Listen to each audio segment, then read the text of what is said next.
Good evening. Good evening. How are we doing? Hope that we're all well. Thanks for you those who are catching up on replay. Just going to send some invites. I hope you've all enjoyed your weekend. Sending some invites now. And I shall get started.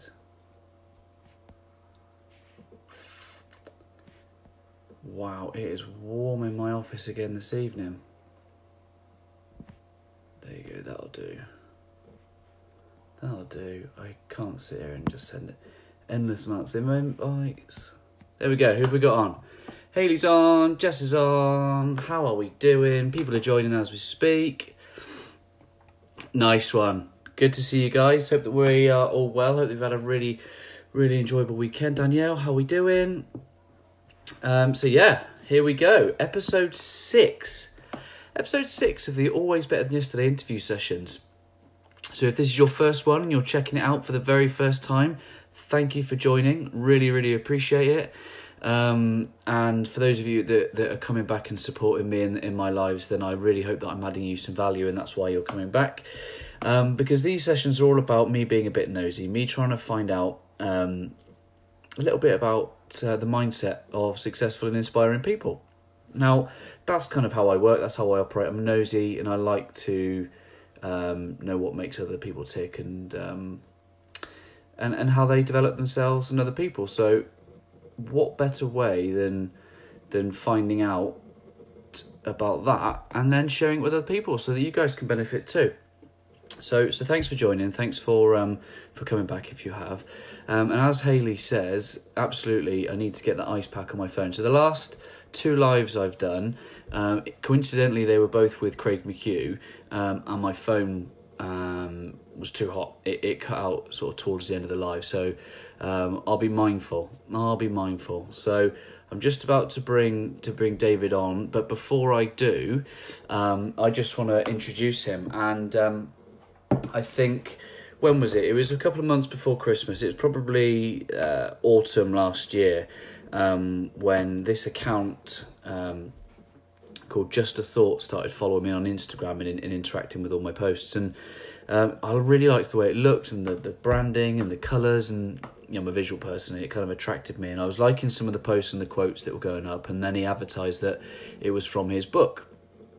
And it was called Just a Thought. I know that's going to be backwards, but it's called Just a Thought, Creating the Life You Deserve from the Inside Out. And it intrigued me so much that I went off and I bought it. And I've got to say, I absolutely love the book. I love it. I think it is a self-development Bible. I think that it's just crisp. It fits in there nicely, looks good. Just the way that, everything about it appeals to me, and the content's just superb. It just contains everything that you need to know to get started in terms of your kind of self-development journey. So I absolutely loved it. And I've been connected with David, the author, ever since. And I'm really looking forward to sharing him with you and asking him a few questions. As I say, it's one of the best books that I have on my shelf. And I absolutely love it. So I'm looking forward to interviewing the great man that wrote the book. So let me see if I can bring him on.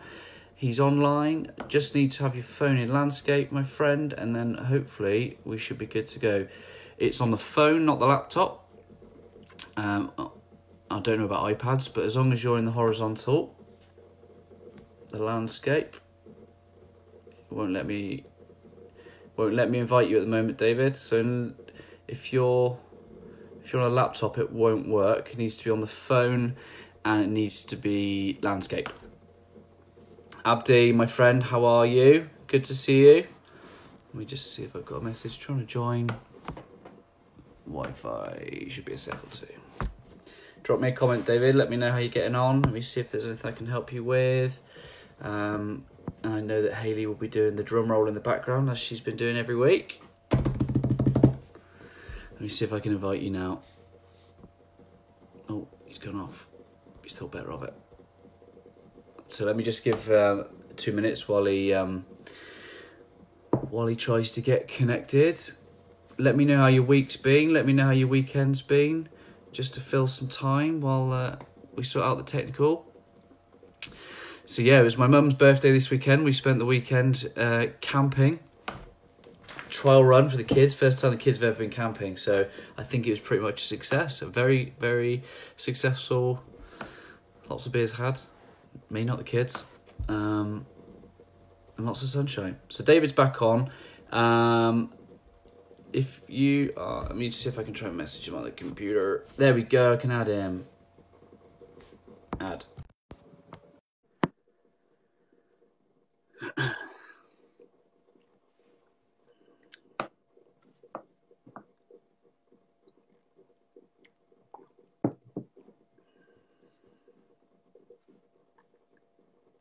Oh, the suspense is killing me. Hey. You got Hello, me? mate. You got me now? All right. Yes, I can hear you. Can you hear me okay? Very well. Perfect. Can you hear me? Yes, I can. Perfectly. So, Amazing. how are you? Very well, my friend. Great to see you. Would you like to introduce yourself to the viewers? Sure. My name is David Volpe. I'm from Philadelphia, United States, Pennsylvania. I was born and raised here. I've been a few other places. I went to Penn State for college. I went to Catholic school growing up, grade school, high school, all the above. So I went to Penn State for movement science, kinesiology, but I switched into psychology where I really found what I loved. And as did you, right, Ryan? Yeah, absolutely. Yeah, that's great. I was a boxer. I've been in an Air Force program, a little bit of a military background, and I've done a little bit of this and that on the way, you know. But yeah, and here I am now. Amazing. Yes, I'm so excited to be here with you. Thank you for having me. Great. No, it's great to see. Great to see you. So I was just giving an introduction. I don't know if you heard, but I was just giving a bit of a story about how this came into my life. Yes. And how I think probably 9 months ago, I think you'd started up your Instagram account, and you were starting to market the book, Mm-hmm. and the drip feeding of the kind of quotes that you were putting on. It really intrigued me, and I thought, I'm going to get it. I'm glad you did. Thank you. And I'm really glad you liked it. Yeah, mate, I love it. It's become one of my favorites on my bookshelf. Thank you so much. It is the most gifted book that I've ever given. Thank you. So I've given this to 5 people, doing my part to share the message. Great, thank you so much. So I guess my first question would be, what inspired you to write this book? I would say, much like many things, it wasn't just one thing.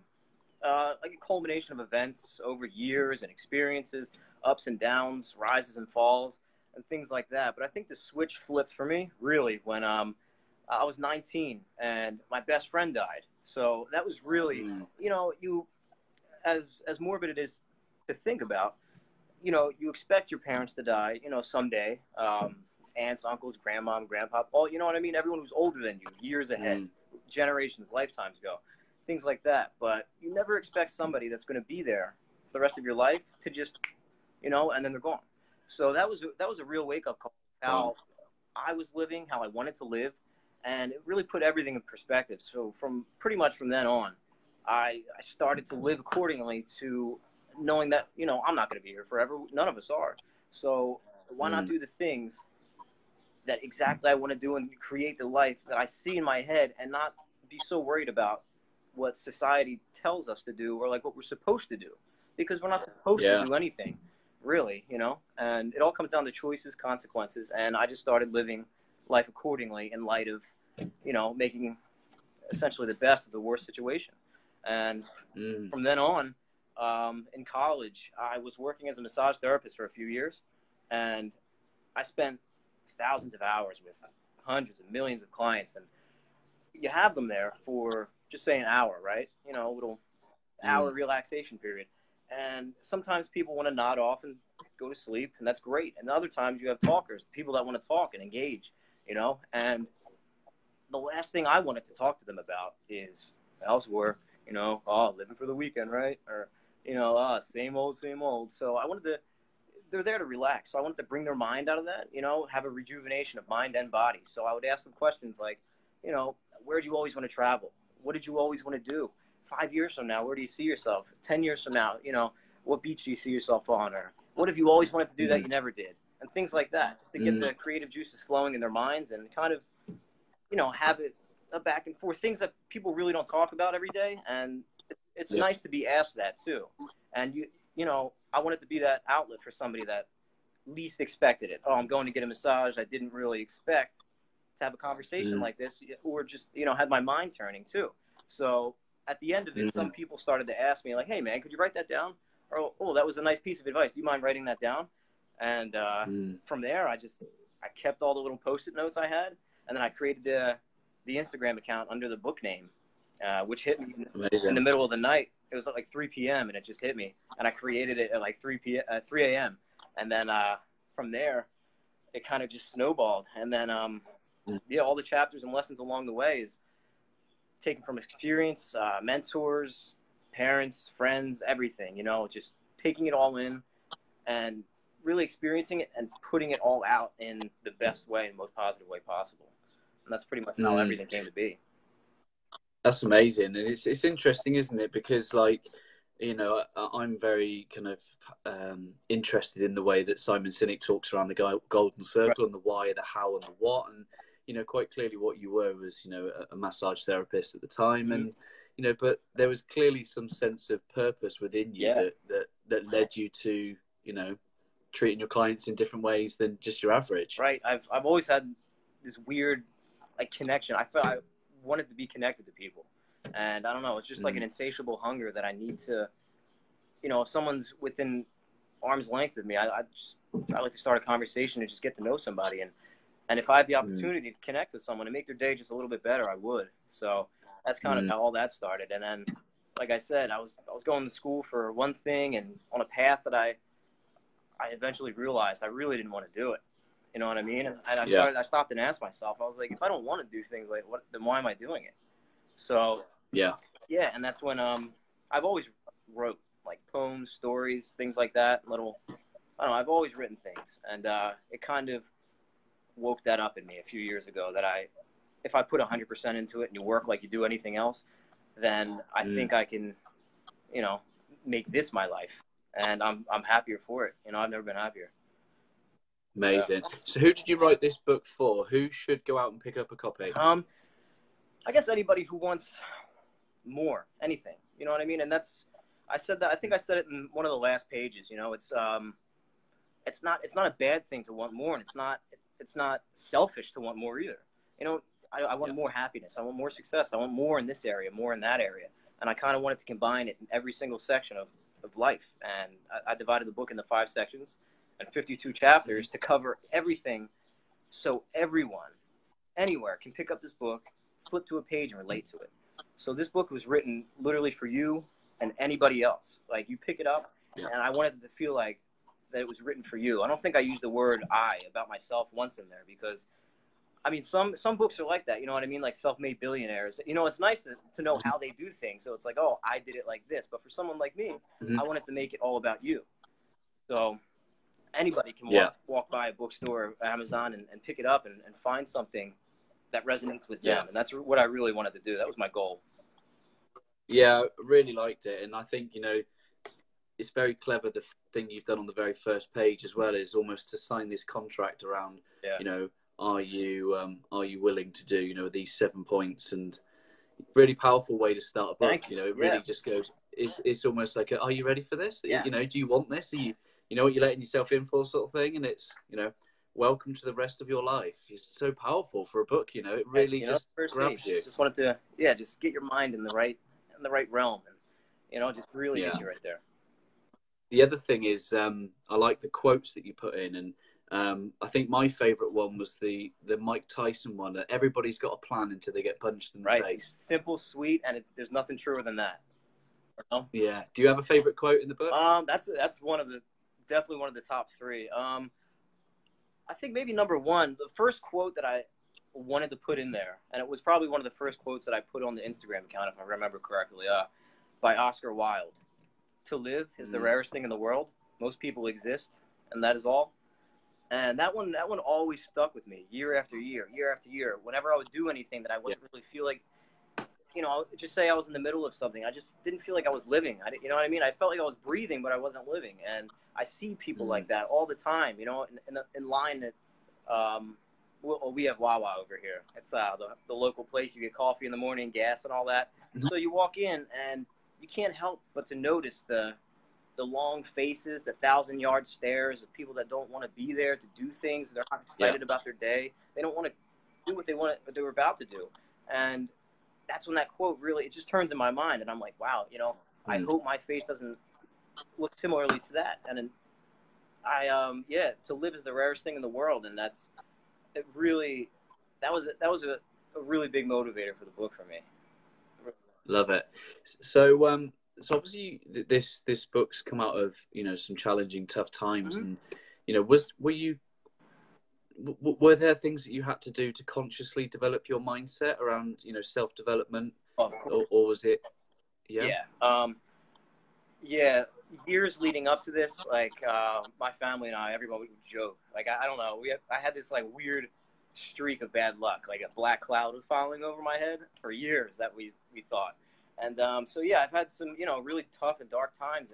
And through that, like every day became kind of like a struggle and a fight. And you really need to consciously understand that that's what you're feeling.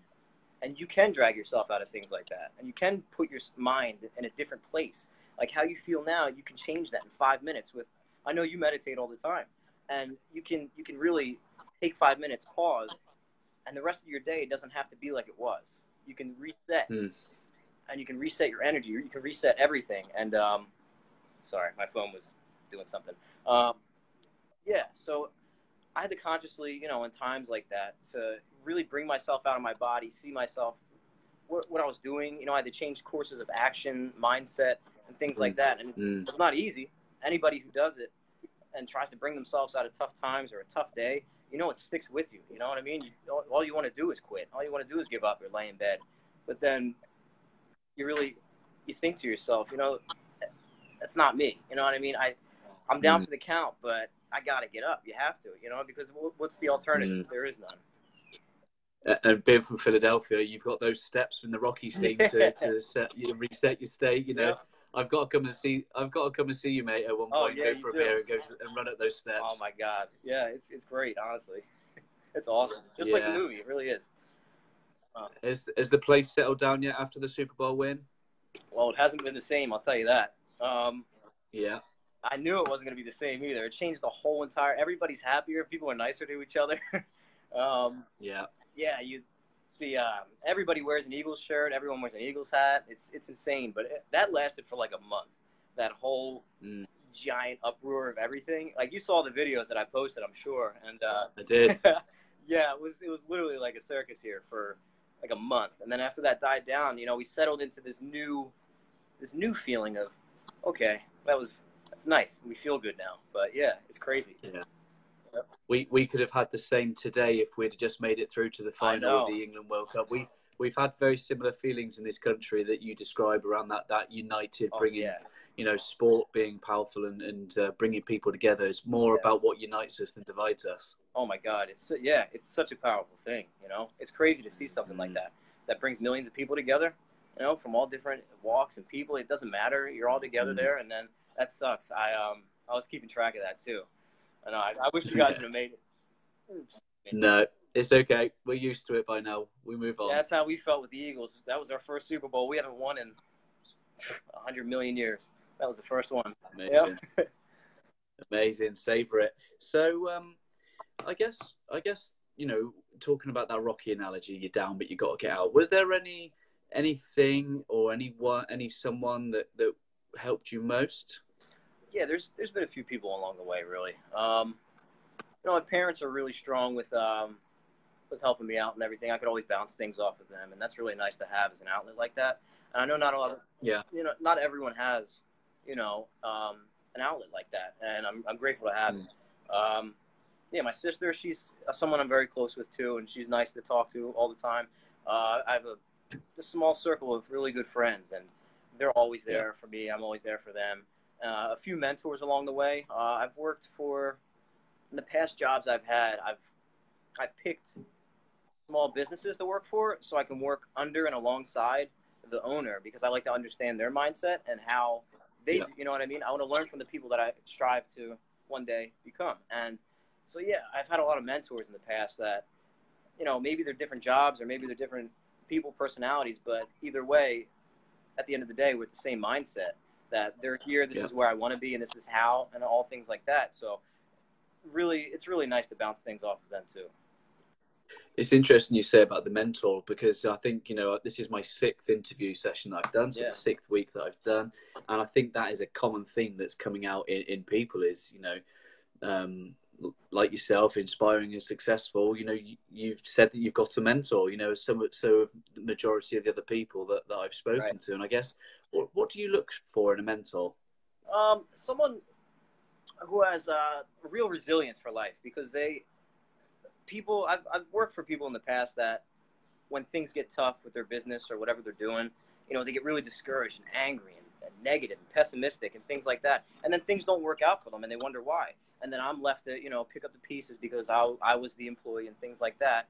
And, you know, that negativity spills over, you know, into your employees and then into the people on the other end of your product or your care or your practicing. It's just it's not a good environment to be in. So when I look for someone that I'm going to be working with every day and things like that, people that get knocked down but stand up 100 times if they're knocked down 99. People that say, "Oh man, this sucks, but it'll get better." Like, "Oh, tomorrow's a good day. You know, better than yesterday."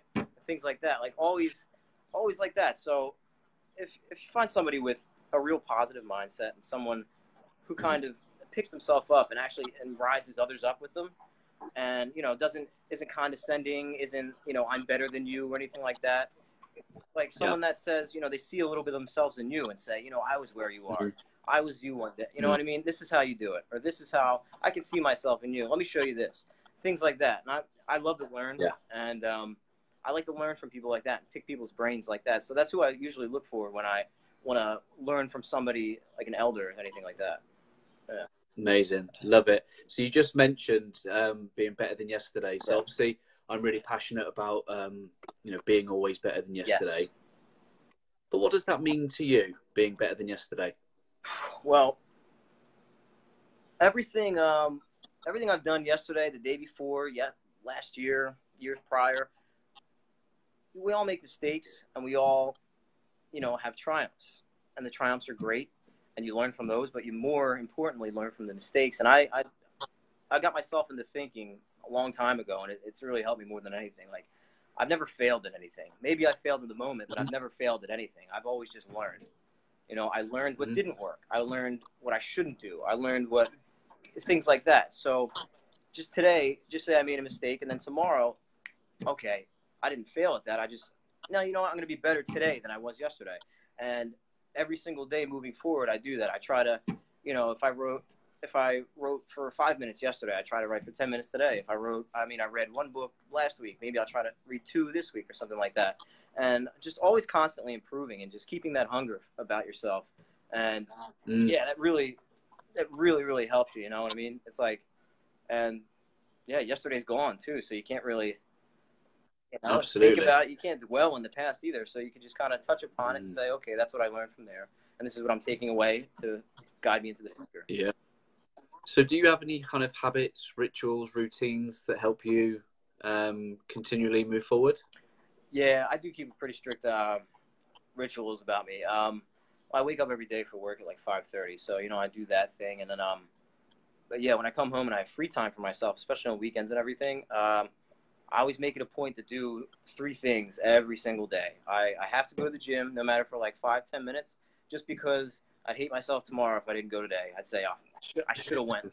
You know what I mean? And it's not even just for the vanity of it. It's you know, it's really refreshing for the insides. You know, it's kind of like a nice little therapy session. Even, you know, put your music in, and, you know, I'm really alone with my thoughts and myself, and I can really, it's nice. It's a nice space. You know, I try to do that. That's really important for me. Every night before bed, I try to I write something, a sentence, a word, whatever. And throughout the day, usually I stop and I'll take out my phone and write a draft and then continue the thought later, which is much of how this book conspired. Just a thought. I had hundreds of drafts in my phone, just one sentences here and there, or like a word. And then later, before bed, I made a promise to myself I have to write something every night, and I read every night too. So those three things, it really recharges my battery and gets my mind just where it needs to be for the next day, or to recover from this day, or just to end it perfectly. Yeah, love those it. three things are really important. That's amazing. I love that. Yeah. So what's your next project? What are you working on? I have a novel in the works. I'm not like 100% sure where it's going to go yet. It's kind of weird. Like I can like hear them talking in my head right now, like the characters and everything, and where they want to go and what they want to do. But the undertone is a lot to do with the first book. It's centered around a lot of the same principles and theories, but it's in a story form instead of the nonfiction type. So hopefully that'll be something you enjoy too. But yeah, my second book that I had out is like 34 short stories, kind of like psychological horror, things like that, and like suspense and twists. And I'm also converting those into little screenplays to try to do short films to see how that works. Amazing. Yeah, so, amazing. Yeah, I mean, I'm thinking of things. It's crazy. I think of things every day. I think it and I try it. I think it, I try it, and then whatever pops out of whatever my thoughts are, then I'll run with one, or that one didn't work. So I always have something in the works. That's amazing. I love it. So where can our viewers that are new to you check you out? Where can they find you? You can find me on Instagram at David A. Volpe. My name on Facebook is David A. Volpe as well. My other Instagram is Just a Thought.